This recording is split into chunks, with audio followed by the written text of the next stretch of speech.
Dr. Richard Campagna was the Libertarian Party's candidate for Vice President of the United States in the 2004 federal election.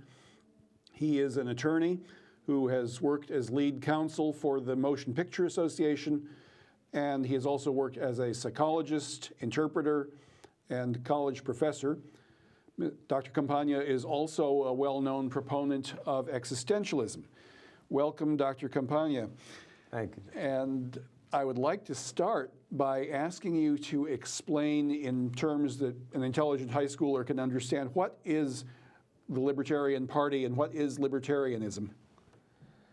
The best I can do is repeat what was explained to me by my running mate when I first was introduced to libertarianism. This was a gentleman by the name of Clyde Cleveland, who ran for governor of Iowa as a libertarian. I was his running mate, and in his words, and they were very compelling at the time, and they still are, but he pretty much explained that political philosophy or ideology as being the most perfect and coherent and consistent mixing of the two other major political parties, namely the Republicans and the Democrats, on the theory that libertarianism would draw from the most liberty-oriented aspects of the Republican Party and the most liberty-oriented aspects of the Democratic Party, and basically put them into one cohesive whole, so that there were no contradictions. Liberty always came first, personal freedom, free will, and pretty much unfettered government. Okay, so you mean greatest possible personal freedom and the least possible government. Is that more or less it? That's essentially true. And the areas that libertarianism focuses on is trying to be consistent, namely most freedom in economic, business, and governmental affairs, but also the most freedom and free will and basically lack of control and the personal, civil liberties and just the individual and spiritual aspects as well. Right. It's been explained to me that we go by the non-aggression principle. That is to say, you do not initiate force or fraud against anybody else. If somebody starts with you, of course, you're allowed to defend yourself. You're allowed to finish what they've started, but you're not allowed to start with anyone. That is the no force, no fraud statement, and that equally well explains. Right, and another thing that libertarians stand for is that we want to privatize as much as possible. We want the private sector to take care of as much as it can take care of and resort to government only as a last resort. And I guess finally, just to sort of wrap around those characterizations, since we are bound by the Constitution, what government there is, which will exert supposedly the proper amounts of force and at the proper levels of government, libertarians are really sticklers on the Constitution, so that the proper level of government per the Constitution is the one that will exert the minimalist control when needed. Okay. Now, one argument or one question that I often hear from non-libertarians, from people who want a big service-oriented government, the one question they always ask is, who will build the roads? It's like they're zombies, roads, roads. So what do you have to say when somebody asks, who will build the roads? I guess I will say that go back to the Constitution and firstly see which level, if anybody, should be doing it. In other words, well, firstly, should anybody be doing it, or should just private individuals or companies or organizations do it? But then, if in a normal, common sense, reasonable reading of the Constitution, it appears that one level or another level of governments, or both levels, can and should build them, then I would say go for it. Right. And I always tell people that privatizing infrastructure would probably be the last step in a very, very long process if we were to institute a libertarian society. And it would take probably a great many years to get it done. But we've got to start. And finally, the answer to their question is the same people who build the roads now. People. That's true. That's true. Now, another objection that I hear to libertarianism, or another assertion which I consider false, is you're against education. Well, we're against state-run education as a general thing, but are libertarians opposed to education? Well, and again, clearly not. Clearly not opposed to education in terms of the process of training, sharing ideas, developing, people's minds and whatever.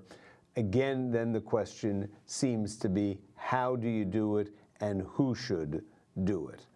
And again, this constant, discussion of what role should the federal government have in education, and then contrasting that to the states and the families and the parents, pretty much, and again, without being a constitutional nitpicker, it really, one would be hard-pressed to say that the federal government should be running schools.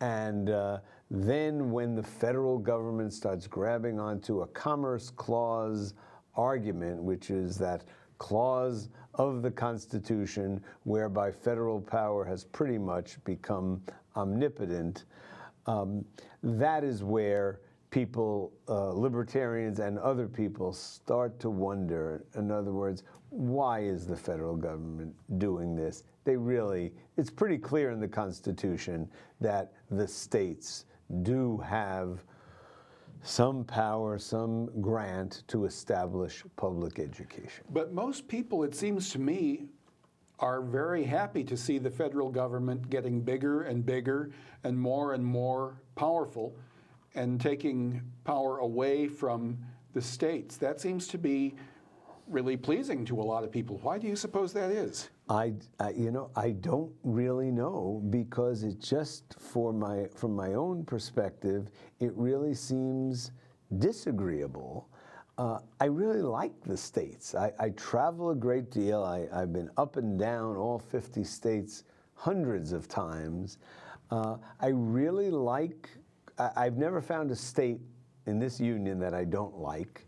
I like them, I like their idiosyncrasies, I like the way they do things, and it just seems to me that I really don't understand, other than the fact that it seems like a bloated federal bureaucracy just wants to suck money in, spend it, and pretty much share its ideas or its vision with all of the states as if it had somehow a better viewpoint than the individual states. That is a key word, I think, better.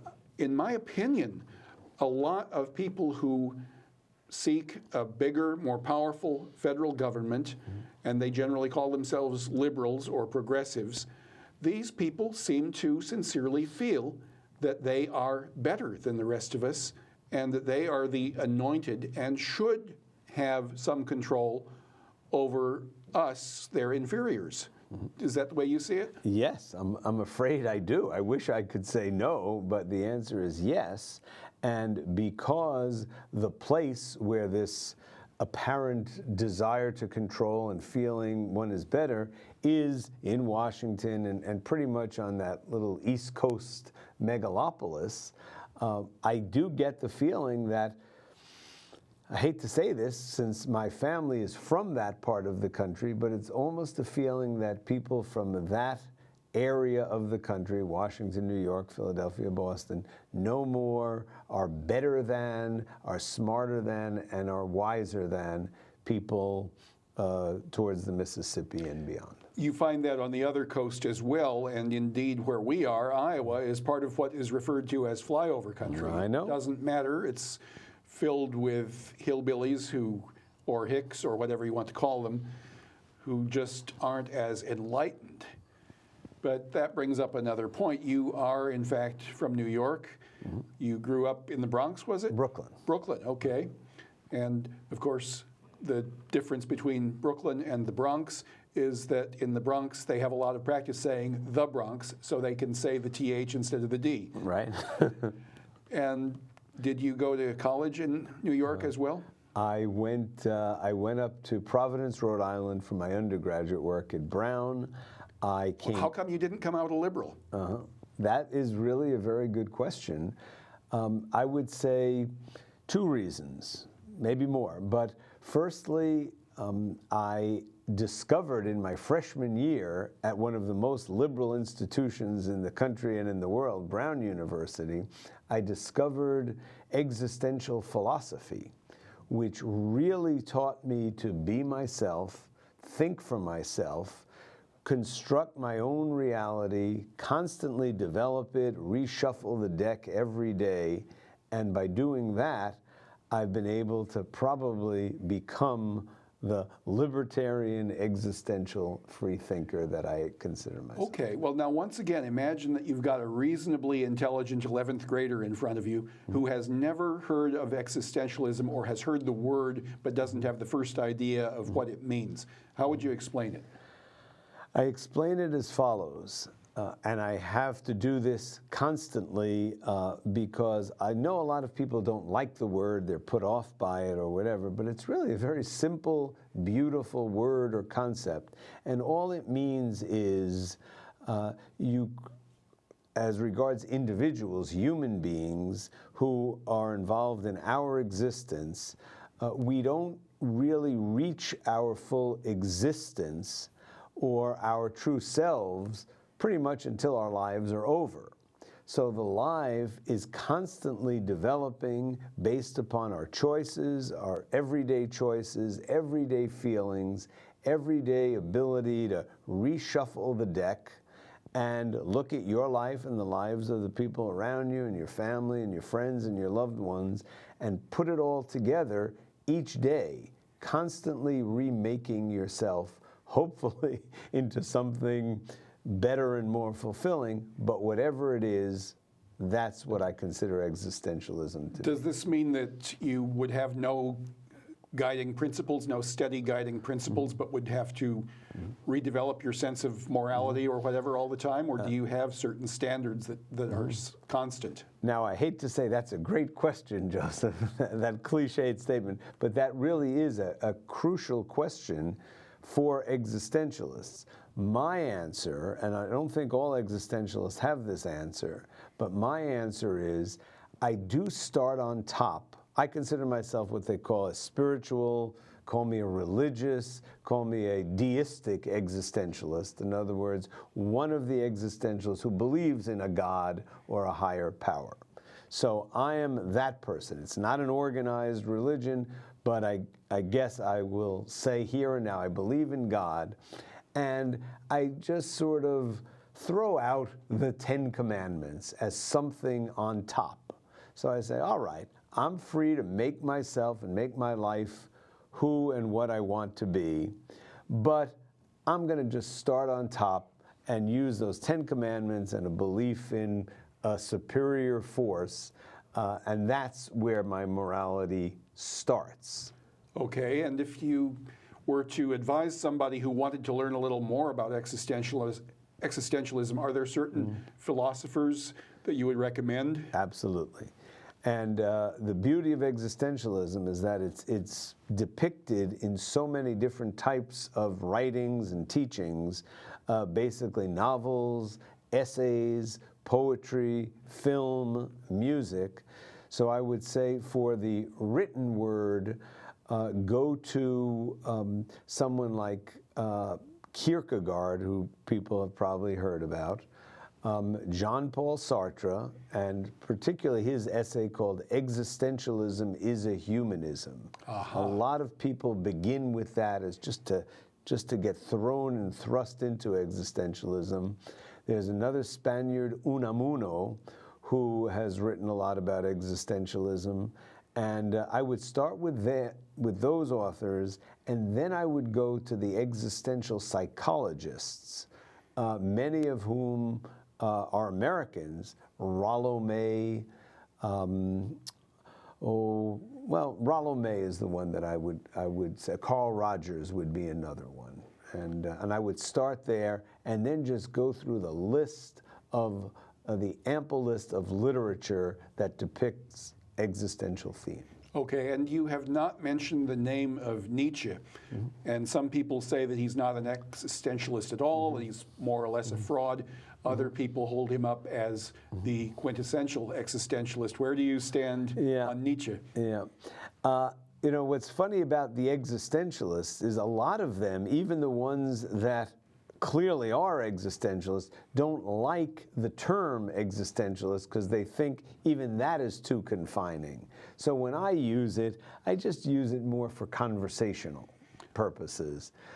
Nietzsche, I guess the answer is he himself probably would reject that categorization. Clearly he has a lot of these existential themes in his writings, and I think he could be looked at as being more existentialist than traditional.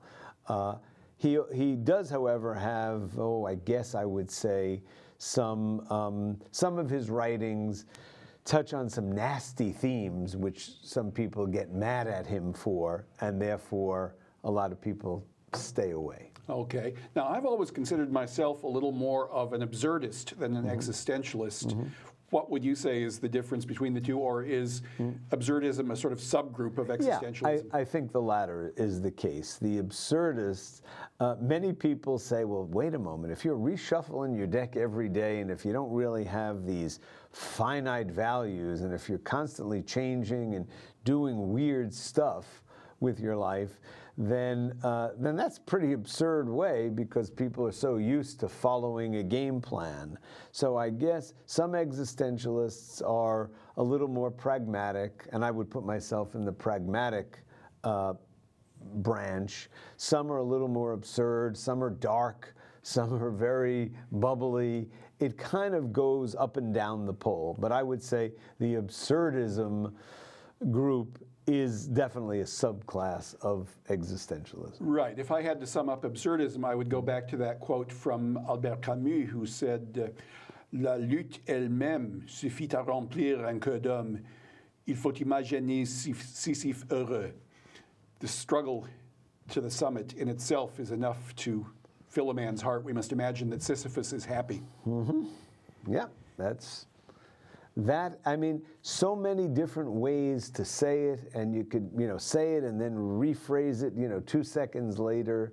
But, and of course, Camus is, in fact, one of the great existential writers who, particularly through his novels, depicts this philosophy. Right. And since I was showing off my French there, I'll mention that you are multilingual, and you are particularly interested in relations between the United States and Cuba. Is that not one of your current causes? It is one of my, it's actually one of my, it is one of my current causes, but my Cuba heyday was in the 80s, 90s, and early new millennial years. The noughties, we call them. The noughties. In that I found it really a fascinating place to work through the legal, sociological, financial, philosophical aspects of that society, and it really was a lot to deal with. But I really found it to be fascinating, and my most interesting conclusion about my many travels to Cuba, and I've made many, probably 39 or 40. I think I have the record for Americans traveling to Cuba legally during the years when it was very difficult to gain entrance and to be permitted by the US to go. My point, though, is that the Cubans, despite their socialistic, communistic, authoritarian government, seemed to be some of the most existentially free people that I knew in their private lives. So how do you explain that contradiction? Good question. I'm still trying, but I think that since the system was pretty much forced upon them, they never really bought into the system, but they had to do it because they needed to stay alive and stay out of jail, so they just needed to go along. But it caused them to really ask more than we do perhaps in the United States. Who am I? What am I? Why am I here? What am I supposed to do with this life, especially since I don't have that many choices? And it's almost like the struggle and the control, the apparent control from without, made them more free from within. And I'm now really interested to see now, as this loosens up, what impact that will have on the Cuban psyche. Okay. Now, we've got a few people on the left, people like Michael Moore, for example, who comes out with a movie purporting to prove to us that Cuba is a socialistic paradise. What do you have to say to those people? Are they just full of it? Are they being deliberately dishonest? Or do they have something? You know, it's here's my take on it, at least as it was during those dark years and the dark period that they call when the Soviet Union was starting to pull out and not give them any money to support it. But basically, the economic system and the sort of lack of supply and demand in the market did not create a very good sense of food, shelter, and clothing for the Cubans. No doubt that living in the houses that many Cubans had and eating the food that the Cubans had to eat was not a good deal. So how do you explain then this idea that a socialistic system is really the way to go if you want to feed everybody and house everybody comfortably and give everybody good medical care? The facts just don't bear it out, do they? They do not. They really do not. Now, before I guess I would conclude that the facts do not bear it out, I must give some degree of credit to the much vaunted healthcare system. Not that it's clean, because it's not clean. Let me say that. Those clinics would horrify many of us. And not that they have supplies of medicine. Most of the time when you need the medicine, it's not there. So, but that being said, the idea that you could walk into a clinic, mostly similar to the eye care clinics, you could probably get taken care of with no financial worries, and you probably could get an emergency operation with no cost if and when you really needed it. So I do think that the healthcare system, in its own weird way, was probably the most adequate of what they had to offer. But to put it bluntly, it ain't great. No, and of course there are a lot of complaints about the healthcare system here from all points in the political spectrum. Mm-hmm. Now, what would be the libertarian approach to healthcare in this country, whether it's public or private or a combination of both? I'm still thinking. Well, let me say this: when I was a candidate and more involved with the Libertarian Party, I was one of those who might have been at least willing to consider, the possibility of some sort of unified payer or one payer or something like the Cuban model, on the theory that that basically by taking care of people's health and not making that a problem, that might free people up to then participate and develop in a free market of ideas, a free financial market. That thought is the opposite of what most libertarians feel. They're really thinking that the free market and any form of these health plans and whatever would be best. And I think it's fair to say libertarianism is against government-controlled healthcare systems. Okay, but it does look to me like government-controlled healthcare is more and more the direction in which we're going. And if the Democrats hold on to the White House in the 2016 federal election, I imagine that the government will have even more control of healthcare. How do you see the 2016 presidential election shaping up? Do you have any ideas at this point about who the nominees will be and who will win in November? Well, I must say, firstly, that I was hoping profoundly that the libertarian Republican Rand Paul would get more traction, that the American public would finally say libertarian ideas are what we want, and we're willing to go with this guy who represents them, at least in his platform, very ably. That doesn't seem to be the reality of the situation. And it's very sad and disappointing to me, but I am afraid to say that unless a miracle happens in the minds and hearts of Americans, I don't think we will see a libertarian president. No, indeed not. I'm pretty sure that we are going to see from the Republicans what we call a rhino, Republican in name only. I would say that Jeb Bush is probably the odds-on favorite. Would you agree, or do you think it's going to be somebody else? Again, I'm going to say what people are telling me and what I think might happen. I'm thinking that this ticket of Rubio and Kasich in one order or the other to cover those important electoral states might ultimately float to the top after a long, rocky, weird battle. Do you think there is any possibility that we will see one of those conventions that we used to have in the old days where the candidates came in without a clear winner pre-selected and they would fight it out right there on the convention floor? Do you think that's likely to happen? I think it's somewhat likely to happen, and to be honest, I hope it does. Well, it certainly happened at the Libertarian nominating convention in 2004, where you were nominated for vice president. We had a spectacular fight between three candidates for the presidency, and then, of course, the vice presidential nomination sang pretty small after that. Are you going to be involved in the Libertarian Party in the upcoming election cycle, or are you going to cast your lot in more with the Republicans? And do you think it matters much? Yeah.